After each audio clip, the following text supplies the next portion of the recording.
not talking by speech. That is not mauna. Mauna is when you stop talking to yourself. Just observe this. Work on this one principle. You will be solving a lot of your mental problems. We keep on talking to ourselves. Oh, no. See? And then we think that we are sentimental. Sentimental is the earlier stage. Subsequently, it is a mental. See? Stop. And for attaining this mauna, not talking to yourself, there is only one way. Keep your mind busy and occupied. Mind has to be busy. Mind cannot remain without thoughts. Like without breathing we cannot exist. In the same manner, mind cannot remain without thinking. Now the question comes. Because there are thoughts in the mind, it is not a thinking mind. See? It is something like this. Because there are trees and plants growing, it is not a garden. It is a jungle. Then what is the difference between garden and a jungle? In a garden, every plant, every tree, every shrub is selected, planted, pruned, and irrigated, and everything is taken care of. This is the difference between the jungle and the garden. In the jungle, we are afraid of. In the garden, we are happy. Be very attentive. Are we not afraid of our own mind? See? And because we are afraid of our own mind, the only reason is, it is a jungly, Yahoo. See? So we have to remove that jungliness from our mind. And for that, remove the unwanted growth of these weeds and the jungly trees and replace them with the proper selected thoughts which are positive, which are creative. See, friends. And therefore, to sow the seeds of the good positive thoughts, it is necessary that we have to spend every day at least 1 hour in studying the scriptures and also reading the life histories of the great saints and sages. See?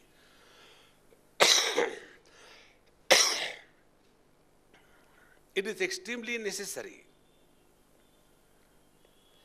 If you keep on reading only the newspapers and go on reacting on that, you are creating a Bhendi Bazaar in your mind. On the contrary, if we read the life histories of the great saints and sages, what happens? We come to know that how difficult times they have gone through. And then their life becomes a kind of motivation for us to walk the spiritual path. The path to reality is not very simple. And for that purpose, anything that you want to achieve requires commitment and courage. See, friends. Therefore, to make the mind maunam, free from the habitual thinking, constantly talking to oneself, how much time and energy we waste in that we don't know. See, you work at a physical plane for 10 hours. That is equal to talking for 1 hour. You talk continuously for 1 hour, in a day 5 hours. Then you will see what it means. And much more than that, thinking for 1 hour intensely is equal to working physically for 10 days. So much is the energy expenditure. Therefore, this energy that we are wasting away has to be conserved. And when this energy has to be conserved, this we have clearly understood. Yes, this is the way. Then we will work on how do we stop unwanted thinking. See? You know one very simple thing. We all live our own convictions. I am fully convinced that I am this body and I am a man. I am fully convinced. Thereafter, my whole life is lived in that conviction. See? In the same manner, if we are fully convinced that the real expenditure of our energy is through this uncalled for thinking, what we call as worrying. Once we are convinced of this, then we will think about how do we stop this unwanted thinking. That is called as maunam. And for that, give proper data to the mind. See, I was talking to somebody. I said, look here, I was sitting like this. I did my neck like this because it was paining. And then I was looking at the lamp, bright lamp. And after you look at the bright lamp, then I close my eyes. The brightness of the lamp was still seen by me. That was enough for me to get into meditation and get lost. See how it is. If I am peeping through the eyes, whatever I see and experience is the waking experience. When I don't peep out of my sense organs and experience something only at the screen of the mind, then it is a dream experience. When I turn as if the mind, the other layer of the mind, the subjective layer of the mind, when I am focusing attention on the subjective layer of the mind, then there is neither waking nor dream. Then it is called the deep sleep experience. And all these three experiences are possible only in my light.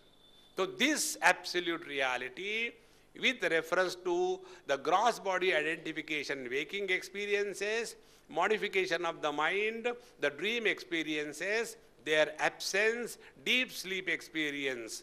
But this eternal reality is never denied in the deep sleep, nor enhanced in the waking or the dream. Manaprasada saumyatvam. Yatra yatra mano yati tatra tatra samadhaya. Every experience reveals the reality. Without the light of the reality, no experience is possible. See, pratibodha viditam matam amrutatvam hivindate. Kenopanishad says, in every experience the truth is revealed. See, drishyate tu agraya buddhya sukshmaya sukshmadarshibhihi. This truth can be cognized by those who have got sukshma buddhi. That sukshma buddhi, Bhagavad Gita calls as manaprasada saumyatvam maunam. See? And atma vinigraha. And for that, what is it? Atma vinigraha, control over mind. Control over mind is possible when you follow certain rules and regulations. We have to have a self-imposed discipline on our daily lifestyle. See, I have to get up early in the morning. I have to take bath. I have to do my yoga abhyas. I have to do my japa sadhana. I have to chant, do this thing. I have to do the puja. When you are having self-imposed discipline on you, the mind will be automatically disciplined. Normally what we do, मेरा mood आता है तो मैं पूजा कर लेता हूँ. That is not the way. See, our Swami Akhandanji Maharaj used to say a very good pun on the word, although he was not talking in English. He used to say, those who function under the influence of mood are called as mood. Spelling is the same. Yam, wo, di, This is the Malayali way of spelling, you know. M-O-O-D, mood, and mood is M-O-O-D-H. H is the Andhra. Andhra, they don't say H, they say H. And we are very proud of our moodiness. Say, मैं बहुत moody हूँ.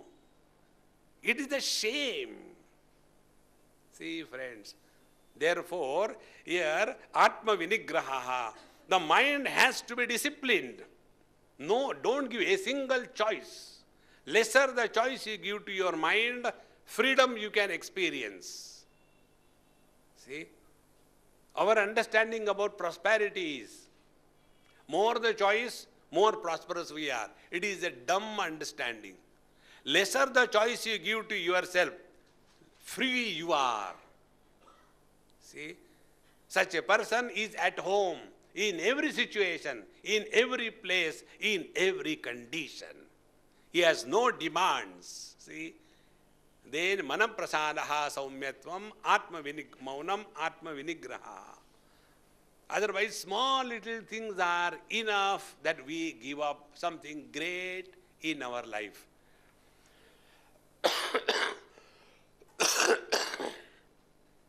When I went to Kailash, Badrinath and Manas Sarovar, one lady organized a lot, so many things for me. And she herself didn't come. I said, Mama, you have done so much, why didn't you come? Swami, I'll tell you after you come back. I said, already, even if you don't tell, it doesn't matter. I casually asked, don't take it seriously. So, when I came back after 15 days, then she said, Swami, you asked me? Yes. Now tell me, wherever you had gone, every morning going to toilet, what you have done? I said, gone to toilet. What a question. Was there any proper toilet? I said, why proper toilet? It was, you only use disposable tissues. We have used disposable toilets. Yad gatva nani vartante. Once you go there, you don't go next time. It is directly under the sky, multi-star treatment. It is only for this reason that I did not go to Badri Kedar, because there is no attached toilet, commode. So you die on the commode, we will make your samadhi on a commode. See? Is that commode more important or Paramatma is more important? And how long you sit on the commode out of 24 hours, even if you are a genius? See, we are unable to understand, to give importance to what and when. We have to understand the weightage that we give to different factors in our life. See? Manaprasadaha saumyatvam, then maunam atma vinigraha.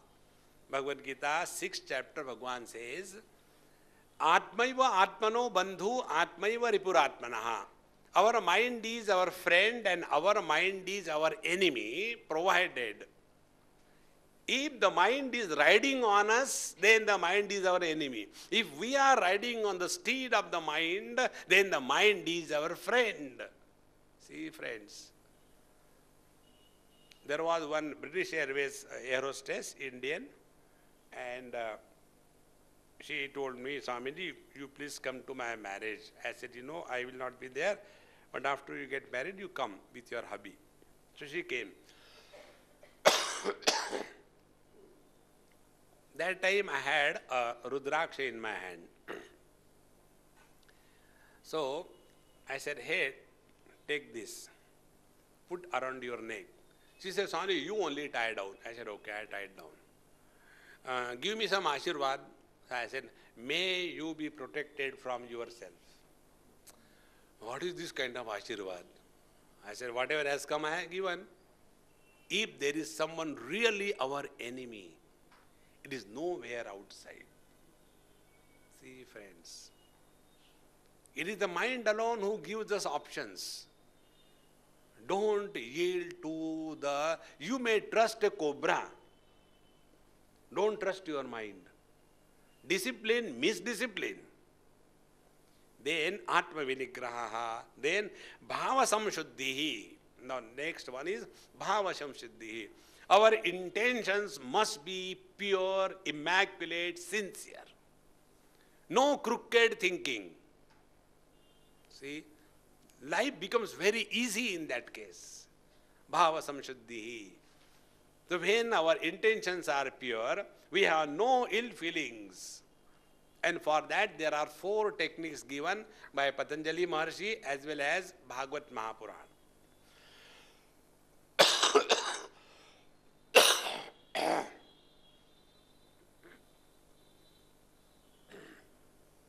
Bhava Samshuddhihi means with reference to the elders, we have an attitude of respect and reverence. Then our bhava is shuddha, pavitra. Those who do not have an altar of reverence in their life, they are the most miserable creatures in the world. See, friends, this I discovered many years before when I went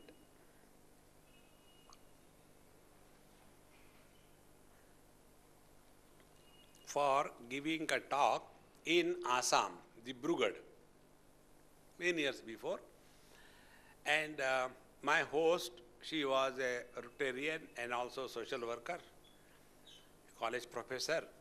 So she said, Swamiji, this Sunday after our lectures, I have organized your little bit of blessings in an orphanage.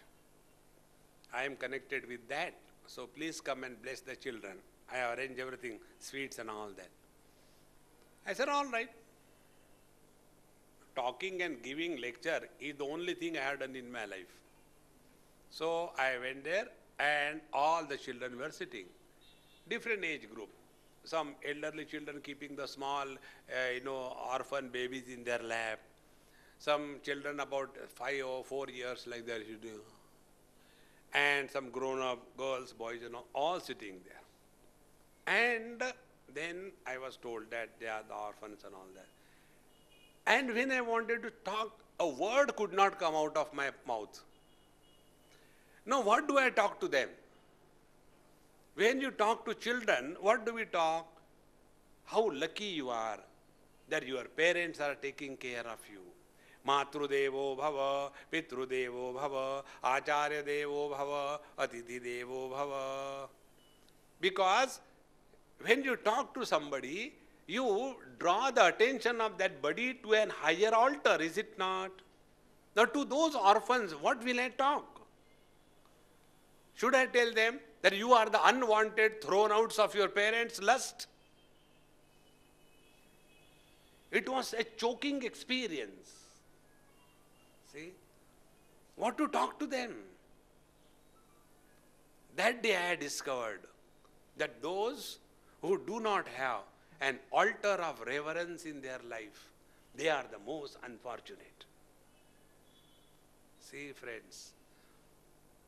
And what is the earliest and the easiest available altar of reverence in our life is our mom and dad.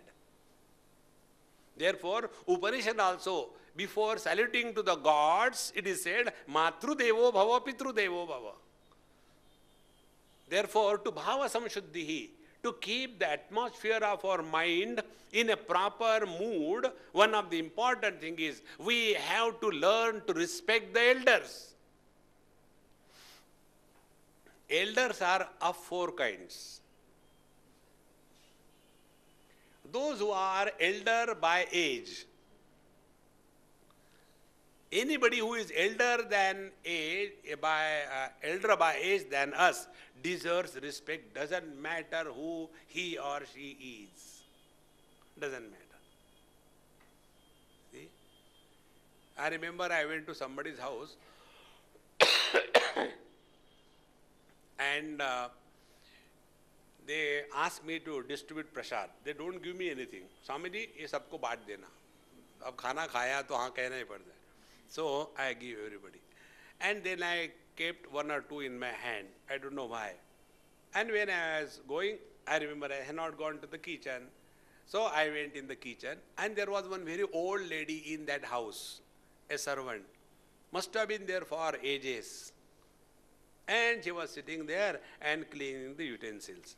So I went there and kissed her. In her whole life, nobody must have kissed her.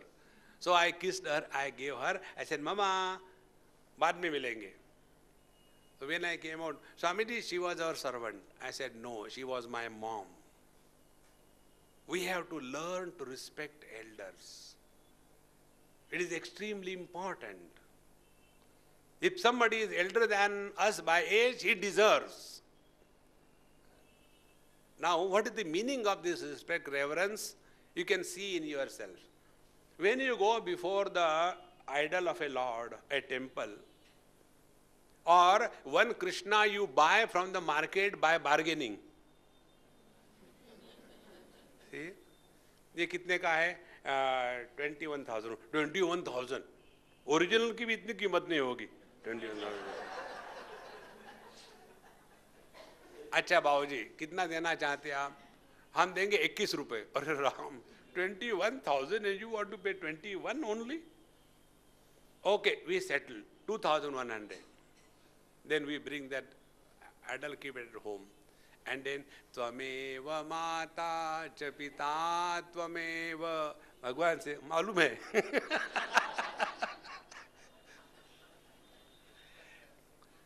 So, when we are in front of an idol, we put it in a place of reverence, and when we close our eyes and pray, don't we feel very good inside? So when we respect and revere somebody, this is the simplest way to improve the climate of your mind. Respect everybody in this world.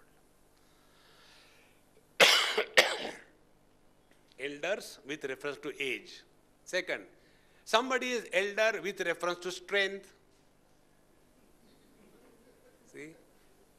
If somebody is powerful than you, do namaskar. There is nothing wrong. He will help you. There was a Bengali and a Sardarji.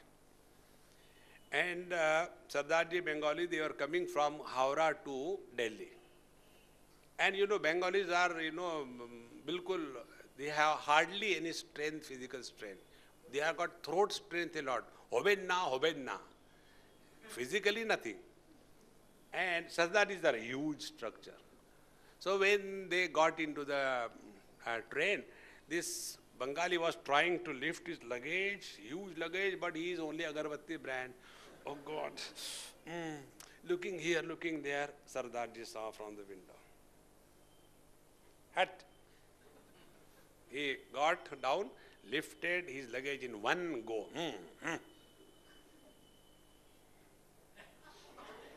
And then went inside and sat down. Again, after some time, the train started. Now Bengali again looking, my God, I have to put it there. How could I put it there? It's so heavy.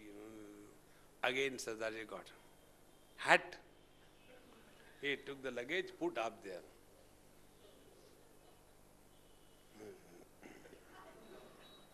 Sardarji was teasing that Bengali. Then the train continued. And again Bengali got up. And then he went to pull the chain. And he did only an acting.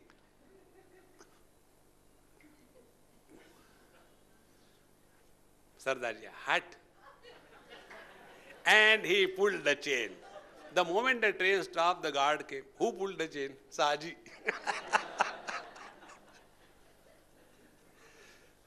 So, somebody is physically stronger than you, respect and revere him. It is always beneficial.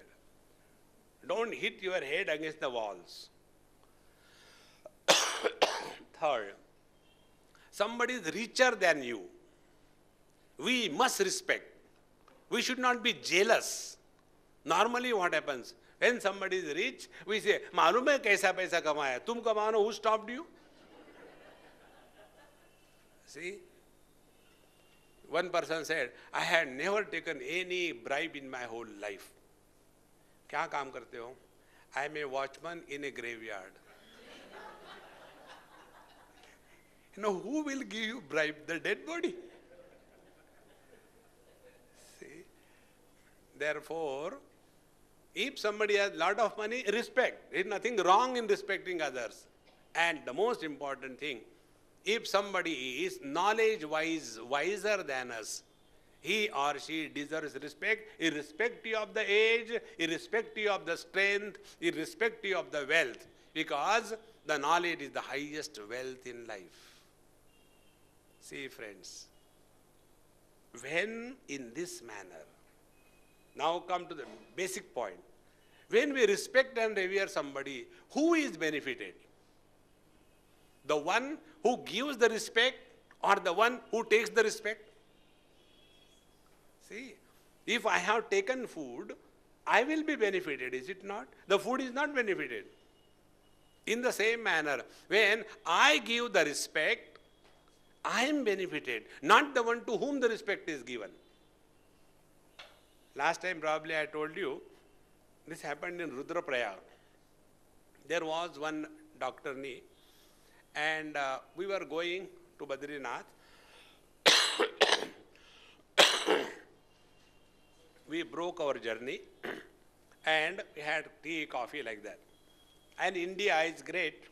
So when I was standing there, one lady came, did namaskar, then the second came, did namaskar, and the whole queue was formed. Now you can't stop people from doing namaskar. So this doctorni asked me, Swamiji, so many people come and do namaskar to you, how do you feel? You must be feeling something, is it not? I didn't answer her. I said, Amma, hold my cup of tea. She held it. Now she can't go anywhere. Then I told next lady, I said, Amma, wait a minute. Yes, Maharajji. So I said, she is my mother. You should do namaskar to mother or the son to mother. You will get double punya, is it not? And then I did namaskar to that doctorni. And then the whole queue was diverted towards her. I took my cup of tea and went away. Now enjoy. She was so angry, annoyed, disgusted. Swamiji, you are nasty. I said, I am giving you aparokshanubhuti. Direct experience. See, how do you feel when you receive the respect from the people? Friends, when you give respect, you are benefited, not the one who receives the respect. See? This is called as bhava samshuddhi. This is the way we enliven our life, our mind, our speech with positivity. Then we become a source of inspiration. Then we become a source of guidance. Then we become an altar for somebody in this world. And friends, if one person in our whole life is benefited by our presence, even once, our life is fulfilled. See how important it is. And this will not happen just like that. We have to work for that. See? Diseases come without any sadhana, but health you have to maintain. You don't have to do any sadhana to put on weight. But to reduce the weight, you have to do a lot of sadhana. Isn't it? But that sadhana should be done intelligently, not in a dumb manner. Like one man went to the doctor and told, Dr. Saab, yes, I am becoming too fat. Please tell me what I should do. Run 8 kilometers a day. All right. How many days, doctor? 1 month. Thereafter you ring me. So all right.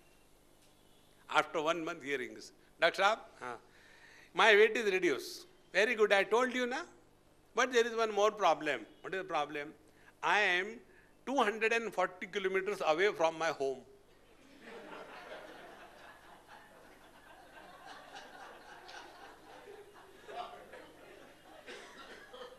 He kept on running.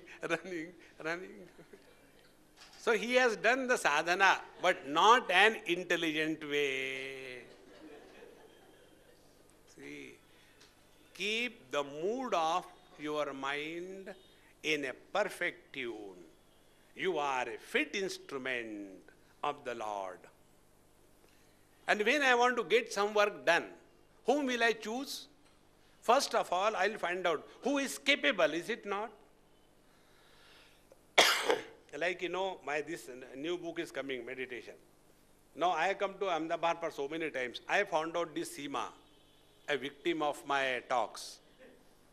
And when I found that she is capable of doing this, willing of doing it, then of all the people in Ahmedabad, I have selected her because I know she is capable, is it not? In the same manner, the Lord chooses. Jamai vesha vrunute tena labhya. The Lord chooses who is a fit instrument through whom I can express, rather than searching for the God. Let Him express through us. And for that, what is required is we should be a fit instrument at the level of the body, at the level of the speech, at the level of the mind, in our way we interact with the world. And when we are the fittest instrument, He shall express through us. Om Purnamadaha Purnamidam Purnahat Purnamudachyate Purnasya Purnamadaya Purnameva Vasishyate. Om Shanti Shanti Shanti. Harihi Om. Sri Gurubhyo Namaha. Harihi Om.